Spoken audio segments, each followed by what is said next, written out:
우리의 하나님이신 그리스도를 아는 만큼 그분의 축복을 누릴 수 있습니다. 그분은 워낙 크시고 높고 넓으시기 때문에 그분을 이해하기가 쉽지 않습니다. 그래서 성경에 보면 그분에 대한 많은 어떠한 상징, 많은 예표가 있기 때문에 이런 예표를 통해서, 이러한 상징을 통해서 우리는 그분을 더 깊이 알아갈 수 있다. 어제는 마지막 부분에 바로 우리 멜기세덱이라고 얘기했습니다. 우리 그리스도는 바로 멜기세덱의 반차를 따른, 멜기세덱의 서열을 따른 대제사장이다. 구약에 보면 아론의 반차, 아론의 서열을 따라 있는 대제사장은 죄의 문제를 해결하는 분이지만, 이 멜기세덱의 반차는 우리에게 하나님 자신인 그 생명을 공급하시는 분이시다. 그래서 아브라함에게 떡과 포도주를 가지고 나타나셔서, 떡과 포도주, 바로 우리 그리스도를 공급하는 그런 멜기세덱의 반차를 따는 대제사장이시다. 이렇게 말씀드렸고, 자, 오늘은 그 성경을 쭉 구약을 보다 보면 이제는 그 내용이 아브람, 이삭, 야곱에 대한 이야기가 쭉 나옵니다. 특별히 우리는 아브람의 아들 이삭에 대한 이야기를 들을 필요가 있어요. 이삭은 사실 우리 그리스도를 예표합니다. 이삭. 왜냐하면 하나님께서 세우신 모든 언약은 바로 이삭을 위한 것들이에요. 이삭을 위해서 시작된 겁니다. 그래서 우리가 이렇게 아브라함의 아들 이삭에 대한 말씀이 이렇게 시작돼요. 창세기 17장 21절에 내 언약은 내가 내년 이 시기에 사라가 내게 낳을 이삭과 세우리라. 그래서 이 이삭은 바로 아브라함의 모든 축복을 다 상속합니다. 그래서 이 원래 이삭은 아브라함의 아들이죠. 아들이라는 뜻은 그 아버지에게서 나온 자라는 거예요. 아들은 다 그렇죠. 아버지에게서 나왔고 또 아버지의 모든 것을 어떤 거예요? 상속받는 자입니다. 바로 우리 그리스도가 바로 하나님에게서 나오셨고 하나님의 모든 상속자다. 그러니까 아버지의 모든 것은 다 누구 거예요? 그래서 그때 이삭이 아브라함의 모든 것을 상속받을 때 뭐 수고하고 노력한 게 아니죠. 그냥 뭐예요? 은혜로 받는 거예요. 그러니까 이삭을 알 때는 아버지의 모든 것들을 은혜로 상속받는 거. 그런 기본적인 그런 전제가 기억으로 여러분들이 알고 있어야 됩니다. 일단 우리 주님도 이 모든 신약에 보면 주님이 아버지의 모든 것은 다 내 것이다 이런 표현을 해요. 우리 요한복음 16장 15절에 그러니까 무릇 아버지께 있는 것은 다 내 것이라 이렇게 말하죠. 아버지의 모든, 왜? 아들은 아버지의 모든 것을 뭐예요? 상속받게 되어 있습니다. 그리스도도 마찬가지죠. 하나님에게서 나오셨고 하나님의 모든 것을, 하늘과 땅의 모든 것을 다 그분이 갖고 계신 거예요. 그래서 이삭은 곧 누굴 예표하냐? 우리 그리스도를 예표하고 이삭이 누렸던 모든 축복은 바로 그리스도가 누리는 축복이고 그것이 우리에게도 주어지는 축복인 줄 믿습니다. 그것은 뭐예요? 은혜로 주어지는 거예요. 교회에서 최고의 축복은 모든 축복을 수고와 노력이 아니라 뭐로 받는 거예요? 은혜로 받는 거예요. 나는 부족하지만 하나님이 그냥 은혜를 주시면 그게 사실 가장 큰 축복이고 대박이죠. 그래서 교회 생활을 하면서 은혜로 복을 받는 것을 배워야 돼요. 은혜로 복을 받는 거. 그래서 이삭은 가는 곳곳마다 땅을 파면 다 뭐예요? 그냥 물이 터졌어요. 뭐 광야 같은 그런 땅에 샘물이 터지는 것은 최고의 축복인데 그가 땅을 팔 때마다 그런 은혜가 있어요. 그래서 여러분들이 은혜를 체험하는 성도가 되기를 바랍니다. 근데 은혜를 어떻게 받을까? 은혜를 어떻게 받냐? 사실 은혜라는 것은요, 뭐 어떻게 받는 거예요? 내가 그런 자격이 되지 않는데 그냥 하나님께서 주어주는 축복을 말합니다. 그러니까 내가 자격이 없는 것을 아는 거예요. 내가 진짜 죄인 중에 괴수구나. 내가 진짜 연약함을 가지고 있는 자구나. 나는 아무것도 진짜 없는 자인데 그냥 그러면 우리는 상대적으로 뭘 느껴요? 은혜를 더 느끼게 돼 있어요. 그래서 이 로마서에 보면 죄가 있는 곳에 은혜가 넘친다 이런 표현을 해요. 그러니까 우리가 죄에 대한 인식이 깊어질수록 나에 대한 죄가 느껴질수록 우리는 상대적으로 은혜는 점점점 크게 느껴져요. 아, 나는 뭐 깨끗하게 살았고 별로 기도도 많이 하고 뭐 잘못한 것도 별로 없어. 이런 사람들은 알게 모르게 자기의 행위를 가지고 주 앞에 나가는 거예요. 근데 하나님, 나는 진짜 죄인입니다. 죄인입니다. 나는 진짜 부족합니다. 그러면 하나님이 주신 것은 다 뭐예요? 은혜. 그러니까 우리가 마음에 은혜를 깨달으면 우리 안에 생명이 흘러나오고 모든 것이 살아나요. 그래서 진짜 만약에 예를 들어서 그냥 가정에서 서로 이렇게 남편과 아내가 진짜 나 같은 이렇게 부족한 사람을 우리 배우자가 우리 남편이 아내가 나를 이렇게 택해서 이렇게 해주는 게 진짜 은혜다. 그러면 그 가정은 뭐예요? 행복하지. 나 같은 사람이 이런 남편을 만나고 나 고생하고 이건 뭐예요? 잠깐만 자기를 의를 생각하는 나 같은 사람을 그냥 이런 남편 만나고 진짜 난 살아 힘들어. 이런 사람들은 그 가정이 뭐예요? 힘든 거예요. 은혜를 아는 사람이 복이 있습니다. 그래서 항상 아브라함의 아들 이삭은 바로 그리고 이 이삭은요 자기 리브가 신부지 자기의 아내를 얻을 때도 자기가 수고하지 않았어요.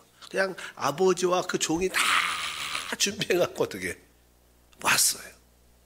결국 우리 그리스도는 그런 신부를 다 새롭게 변화되고 준비된 신부를 마지막 때 얻으실 거예요.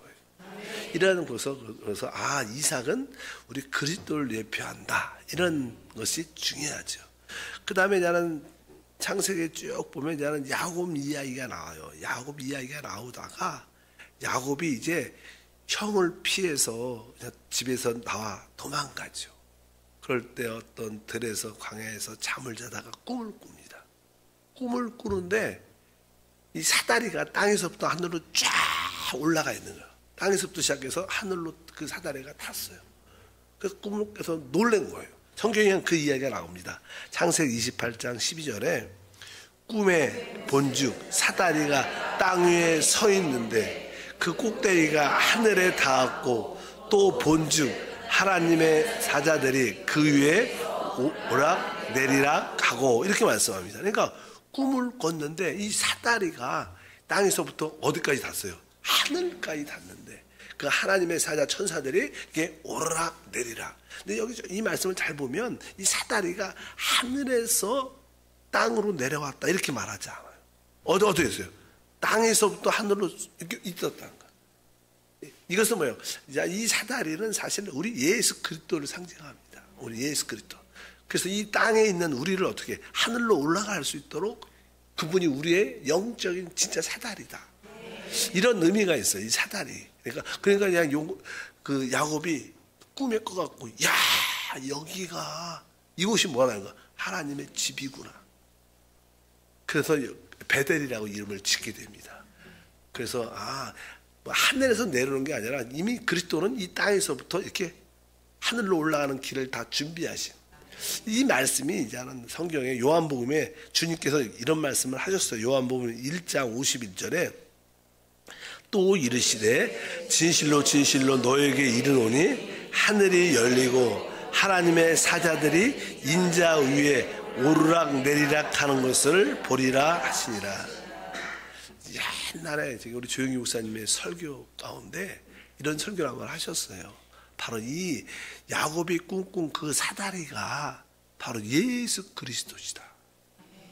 바로 땅에 있는 우리를 다 하늘로 이끌어오고 또 하늘에 있는 하나님을 이 땅으로 우리에게 이끌어 오시는 그분이 바로 우리의 영적인 사다리시다.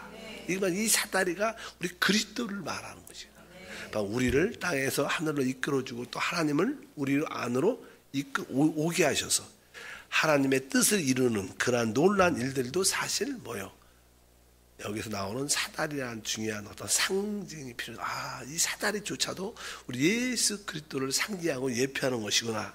그리고 나서 그냥 뒤에 보면 창세기 그냥 뒷부분이죠. 49장 9절에 보면 우리가 찬양 많이 하죠. 읽어보니까 49장 9절에 유다는 사자 새끼로다. 내 아들아 너는 움킨 것을 찢고 올라갔도다. 그가 엎드리고 웅크림이 숫사자 같고 암사자 같으니 누가 그를 범할 수 있으랴. 원래 보통 이렇게 사자는 산 같은 데서 산데 이렇게 항상 높은 데 올라가 있죠. 이렇게 올라가 있다가 이렇게 쫙 바라보다가 먹이가 있으면 웅크렸다가 딱 내려가서 먹이를 이렇게 잡고 다시 먹이를 잡고 올라가서 또 그것을 먹고 거기서 막 이렇게 웅크리면서 이렇게 쉬고 있죠. 이 사자는 어떤 그런 그런 그림입니다. 그런 그림. 근데 우리 그리스도가 바로 유다의 사자다. 유다 지파의 사자다. 그분이 바로 하나님의 원수 마귀를 십자가에서 끝내고 그가 붙잡고 있었던 모든 포로들 모든 자들을 다 사로잡았죠. 그리고 하늘로 승천하셔서 다시 교회로 부어줬다. 이러한 의미를 사실 설명을 하는데 이러한 모든 것이 바로 우리 예수 그리스도를 적용하는 하나님이 말씀드린 것을 분명히 아셔야 될 줄 믿습니다. 그래서 계시록에 바로 우리 주님에 대해서 말씀하죠. 계시록 5장 5절에 장로 중에 한 사람이 내게 말하되 울지 말라. 유다 지파의 사자 다윗의 뿌리가 이기었으니 그 두루마리와 그 일곱인을 떼시리라 하더라. 여기가 유다 지파의 사자 다윗의 뿌리 이렇게 말하죠. 유다 지파 사자가 이겼다는 거예요. 바로 그분이 하나님의 원수 마귀를 십자가에서 끝내시고 바로 이제 모든 승리를 쟁취하셨습니다. 그분은 싸우시는 분이고 승리하시는 분이고 그분은 이기시는 사자죠. 유다 지파 사자니까 유다 지파 사자가 우리 그리스도를 의미하는구나. 십자가의 승리와 부활을 말씀하시는 분을 말할 때 유다 지파 사자 뭘 끝내는 거예요? 바로 사단 하나님의 원수를 패배시키는 자다. 그래서 사실 우리 주님은 어린 양은 바로 우리의 죄의 문제를 해결하고 또 유다 지파 사자는 마귀의 문제를 해결하시는. 원래 우리 사람은 두 가지 문제가 있죠. 하나는 죄라는 문제, 또 하나는 뭐예요? 마귀에게 붙잡혀 있는 문제. 그래서 그분은 한편적으로 어린 양이시자 또 뭐예요? 유다 지파의 사자로서 우리의 죄의 문제를 해결하는 어린 양, 또 우리를 붙잡고 있는 마귀의 심판하고 깨트리시는 사자이신 그리스도다. 이런 의미로서 그분은 바로 유다 지파 사자. 이것도 바로 예수님을 상징하고 예표하는 그림이다. 이렇게 우리가 알 필요가 있고요. 그러고 나서 이제 성경은 출애굽기로 가죠. 출애굽기 하면 누구 생각이 나요? 출애굽기 하면 모세죠. 모세. 그냥 하나님이 그냥 모세에게 나타나셔서 지금 바로에게 속박당하고 핍박받고 있는 하나님 백성을 구출해서 그들을 이끌어 하나님의 거처 하나님의 성막을 건축하라. 이렇게 바로 하나님께 보내심을 받은 자입니다. 그러니까 이게 구약에서 첫 번째 사도라는 뜻은요 하나님께 보내심을 받은 자예요. 구약에서 이 첫 번째 하나님께 보내심을 받은 사도는 누구예요? 모세입니다. 바로 이 모세는 사실 누구를 말하냐면 앞으로 오실 그리스도를 말하는 거예요. 신약에서 하나님께 보내심을 받은 첫 번째 사도는 누구예요? 그리스도입니다. 그리스도. 그러한 의미로서 우리가 모세를 읽을 때 모세 그 사람도 실제로 있었지만 모세의 최고의 어떤 비밀과 능력과 이 모든 것은 그리스도가 앞으로 이런 일을 행하실 것을 하나의 그림으로 예표로 보여주는 내용들이다. 그래서 구약의 첫 번째 사도가 모세인 것처럼 신약의 첫 번째 하나님의 사도는 그리스도다. 그래서 죄악 가운데 있는 모든 사람을 다 구원하여 그들을 하나님의 거처 하나님의 집으로 짓는 그 일을 하시는 거예요. 모세가 구약에 어떤 일을 했어요? 하나님의 보내심을 받아 이스라엘 백성들을 구출해서 그들을 이끌어 하나님의 성막을 짓게 하고 이 일을 했던 것처럼 바로 그리스도가 하나님의 사도로서 그 일을 한다 해서 모세를 통해서 우리는 누굴 봐야 돼요? 그리스도를 볼 수 있는 영적인 시야가 우리 가운데 있어야 될 줄 믿습니다. 그리고 나서 그냥 출애굽기에 보면 이제 유월절 사건이 나와요. 12장에 보면 유월절 사건에 대한 이야기가 자세히 나오죠. 이 유월절 자체가 누굴 말하는 거예요? 그리스도를 말하는 거다. 우리 한번 유월절 사건을 보면 12장이죠. 5절부터 11절 읽어보니까 너희 어린 양은 흠없고 1년 된 숫꽃으로 하되 양이나 염소 중에서 취하고 이달 열 나흘까지 간직하였다가 해질 때 이살 회중이 그 양을 잡고 그 피를 양을 먹을 집 좌우 문설주와 임방에 바르고 그 밤에 그 고기를 불에 구워 무교병과 쓴나물과 아울러 먹되 날것으로나 물에 삶아서 먹지 말고 머리와 다리와 내장을 다 불에 구워 먹고 아침까지 남겨두지 말며 아침까지 남은 것은 곧 불사르라. 너희는 그것을 이렇게 먹을지니 허리에 띠를 띠고 발에 신을 신고 손에 지팡이를 잡고 급히 먹으라. 이것이 여호와의 유월절이니라. 유월절이다. 유월절, 어린 양을 잡아 그 고기를 불에 구워 먹고 그것을 먹을 때 뭐 여기 무교병과 쓴나물과 아울러 먹고 그것을 이렇게 금방 출발할 수 있도록 여기 뒤에 보니까 바로 지팡이를 붙잡고 허리에 띠를 띠고 신만 신고 이제 급히 먹어라. 이것이 야외의 유월절이다. 유월절. 그래서 원래 유월절이란 단어는 넘어가리라 이런 뜻입니다. 그 피를 볼 때 내가 넘어가리라 이렇게 말씀을 합니다. 보통 이제 이 말씀들이 어디에 있냐는 우리 보면 고린도 이 전서 5장 7절에 있냐는 말을 그렇게 하죠. 유월절이라고. 너희는 누룩 없는 자인데 새 덩어리가 되기 위하여 묵은 누룩을 내버리라. 우리의 유월절 양 곧 그리스도께서 희생되셨느니라. 바로 우리의 유월절 양, 우리의 유월절, 우리의 유월절. 그리스도는 뭐예요? 우리의 유월절입니다. 근데 그냥 그리스도가 우리의 유월절이라는 것은 그분이 어린 양으로서 거기 보니까 뭐예요? 피도 있고, 그렇죠? 그 고기도 있고, 무교병도 먹고, 쓴나물 가져가 유월절에 속한 모든 항목들이 많아요. 우리는 일반적으로 피만 생각하지만 사실 그 피를 이렇게 문지방과 임방에 발라 이 죽음의 천사, 심판의 사자가 올 때 그 피를 볼 때 이게 넘어가게 되죠. 그래서 그것을 패스오버, 유월절 이런 단어가 되는데 뭐 뒤에 보면 그 이야기가 쭉 기록되어 있어. 출애굽기 12장 13절에 말을 하죠. 이렇게 내가 애굽 땅을 칠 때 그 피가 너희가 사는 집에 있어서 너희를 위하여 표적이 될지라. 내가 피를 볼 때 너희를 넘어가리니 재앙이 너희에게 멸하지 아니하리라. 그러니까 내가 피를 볼 때 너희를 넘어간다. 이 단어가 뭐예요? 유월절이라. 유월절. 그러니까 그 피를 볼 때 하나님의 심판이 재앙이 넘어간다. 사실 그래서 우리는 바로 그 어린 양의 피 안에 있는 거예요. 우리는 바로 그리스도 안에 있어요. 우리가 그리스도 안에 있기 때문에 우리에게는 더 이상 저주와 사망이 역사하지 못한다. 심판이 함께하지 않아요. 왜? 우리는 뭐예요? 그 피를 주님이 피를 보기 때문에. 그래서 우리는 그리스도 안에 있다.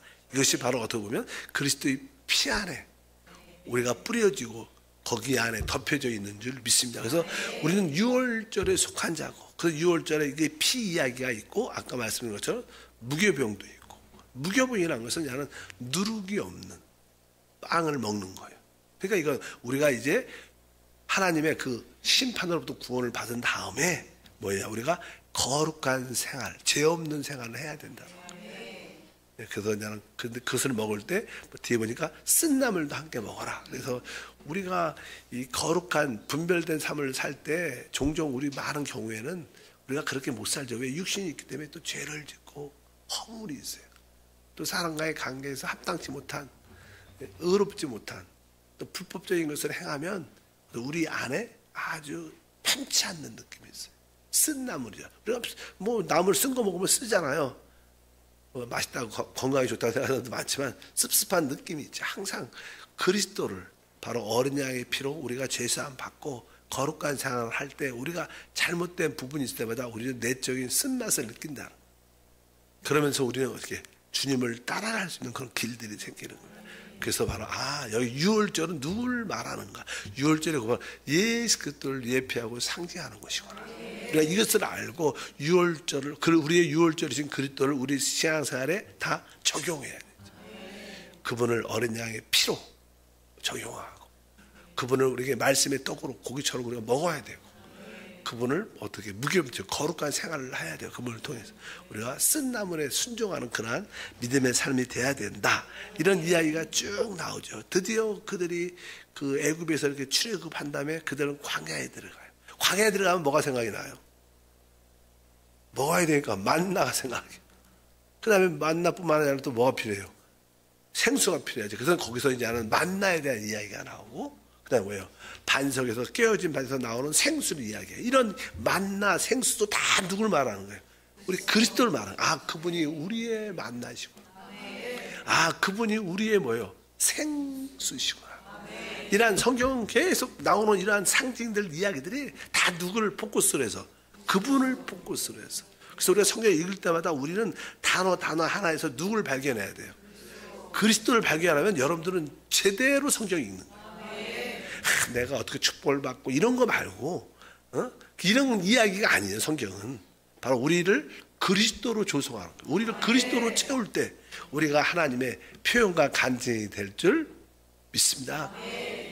하나님 아버지 감사합니다. 늘 새벽을 깨우는 하나님의 사람들을 기억해 주시고, 그들의 온 존재가 영 안에서, 혼 안에서, 또 온 몸 안에서 그리스도로 채워져서 하나님을 표현하는 참된 제사에 되도록 도와 주옵소서.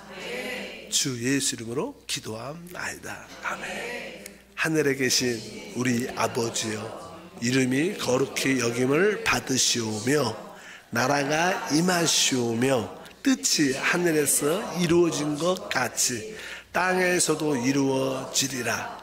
오늘 우리에게 일용할 양식을 주시옵고, 우리가 우리에게 죄 지은 자를 사하여 준 것 같이 우리의 죄를 사하여 주시옵고, 우리를 시험에 들게 하지 마시옵고, 다만 악에서 구하시옵소서. 나라와 권세와 영광이 아버지께 영원히 싸움나이다. 아멘.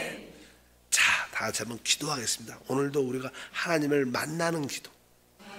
그러니까 우리 영 안에 계신 그 그리스도를, 생명이신 그리스도를 내 혼안으로 계속 받아들여요.